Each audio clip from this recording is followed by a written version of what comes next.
everybody. As the title indicates, I'm about to make another version of a hot relish, hot pepper relish. A friend of mine gave me a bottle of her Zucchini Relish. As you can see by what's left in the bottle, I like it.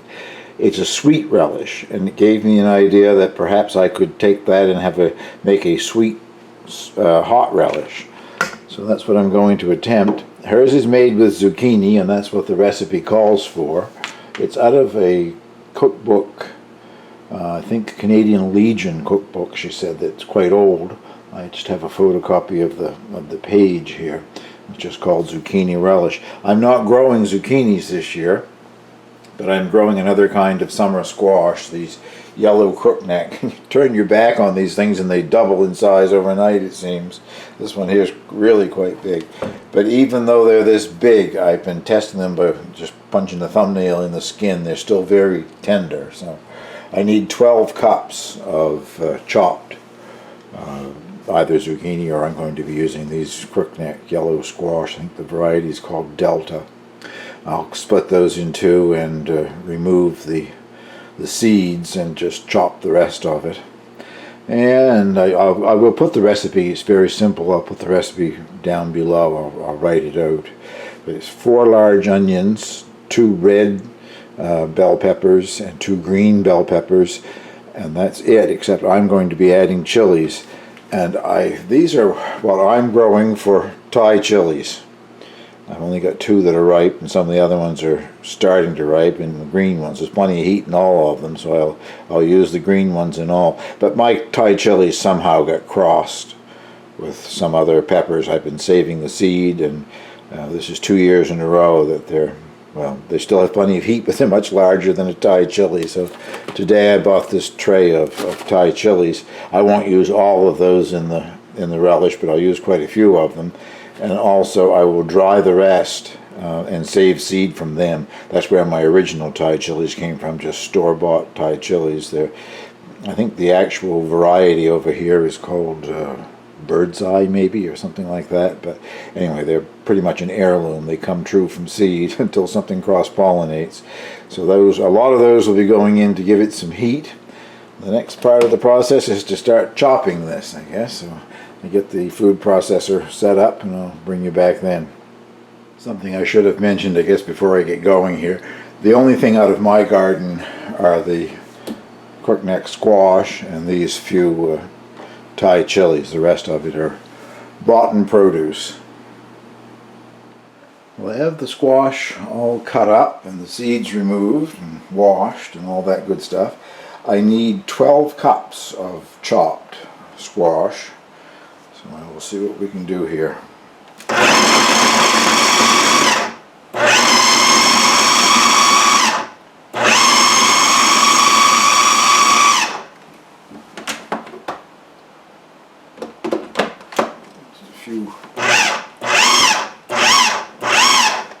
few smaller, larger pieces in there rather, but I think, oops, boot you all around here. I think I have it pretty well done. I will measure it as I keep taking it out until I have 12 cups, and I'll bring you back after I have 12 cups of the squash prepared. There is 12 cups of chopped yellow crookneck squash. Didn't use quite all of the squash that I had cut up there, and 2 pieces left over. Now I'm going to do the onions. Well, it calls for 4 large onions chopped. Well, how large is a large onion? I don't know why recipes can't just do everything in weight, like 500 grams of onions and you know what to do. But anyway, I picked the larger ones that were new in the store anyway, this year's fresh onions. I think I can do 2 of them at a time. Avoid a lot of crying.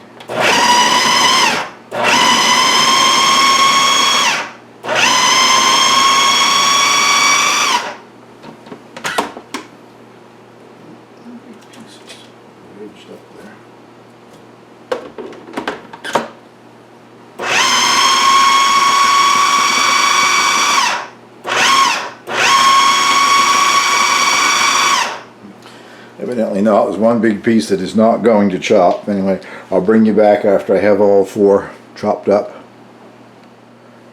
Now it's 2 red bell peppers and 2 green bell peppers. There's one of each in there. And they all sort of get chopped. Well, they get chopped there. If I put the machine back together.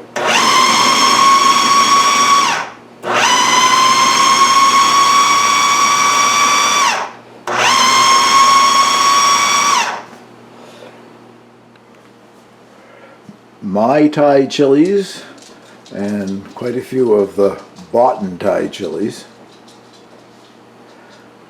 And for this part of the operation, you want gloves.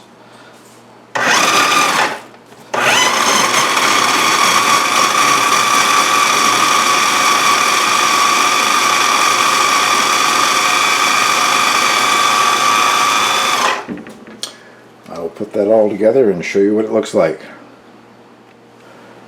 And if you didn't want to make this a hot relish like I'm doing, you could have left that last bit out, the hot peppers, and you'll end up with a nice sweet relish. But if you're going to be handling those, especially after they've been chopped up like that, believe me, you want the gloves. Even your hands will start to burn, but touching your face or your eyes or anything afterwards, and you'll know all about it. Try to mix this in as much as possible.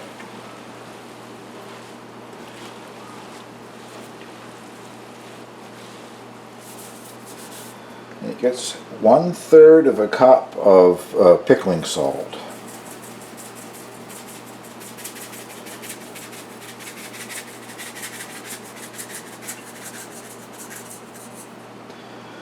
I'll mix that in. And then it says to let it set overnight, which is what I will do. It's now 8 p.m. here, so let it set until tomorrow morning, 12 hours or so. But I always find that amusing when you see that in a recipe, let it set overnight. Well, what if you were starting this 12 o'clock noon or 6 o'clock in the morning or whatever? Would you still let it go for a length period of time? I guess my problem is they're not specific enough.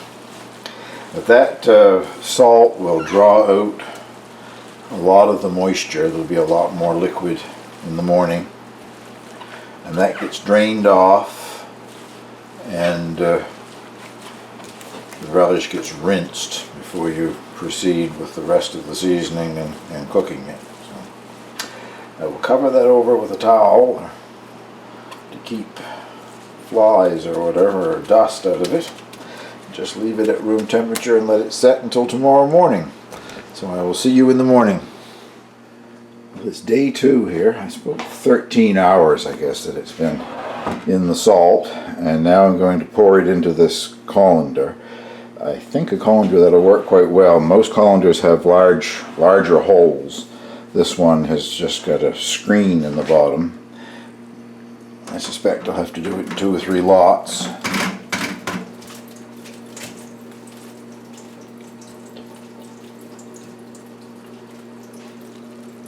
About 2 lots, I think, by the looks of things.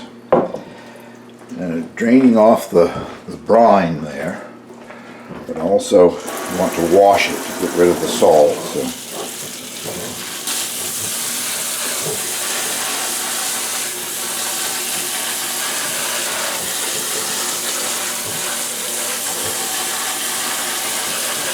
it smells delicious. I love the smell of any of these sort of things that you're canning, pickles or whatever, in the house, the spices, and just the, well, I guess mostly what I'm probably smelling out of this is the onions. I'll let that drain for 10 minutes or so, and all that water gets drained down out of it, and then I'll do the other half, and I'll bring you back when I finish this part of the process. Well, it has been drained and washed and drained again, and now it's in a stainless steel stock pot with a heavy bottom. That way things don't burn on the bottom. This is one that I originally made cheese with, but it only holds 3 gallons, so I now make most of my cheeses with 4 gallons of milk. I had to invest in an even larger one. So this now gets the other ingredients added to it and cooked. 3 cups of white vinegar,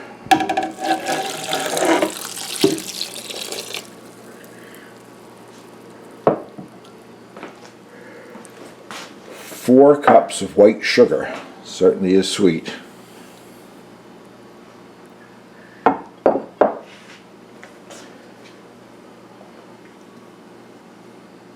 3 tablespoons of cornstarch, something I've never added to pickles or relish or anything before, but it's just a thickener to make the relish thicker, I guess, when it's cooked. 3 tablespoons, and it's sticking in the little dish.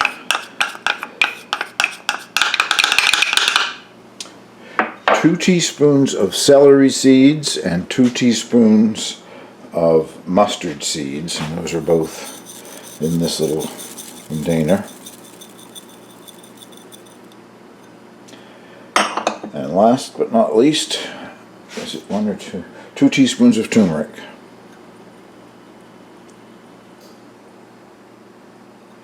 That is all of the ingredients. Stir that in before I put it on the stove, I guess.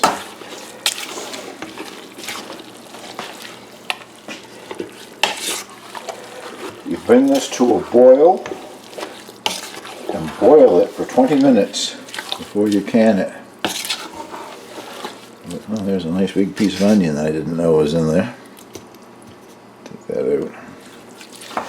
So, I'll bring you back when I get this to a boil on the stove.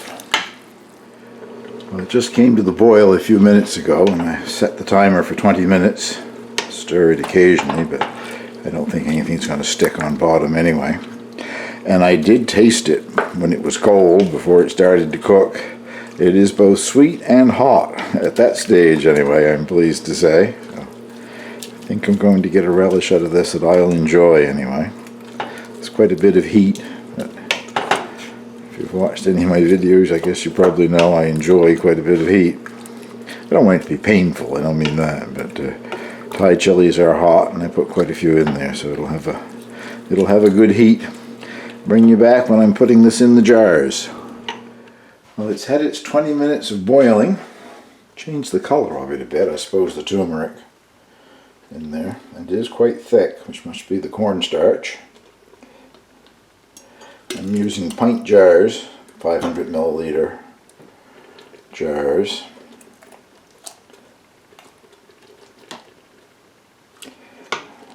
Oops.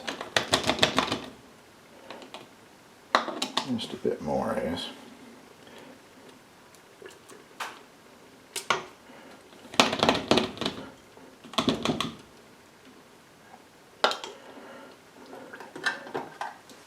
Because of the amount of acid that's in this, the 3 cups of white vinegar that isn't even diluted with water or anything, it isn't necessary to do it in a hot water bath, can it, or a pressure cooker canner type thing. The acid makes it quite safe.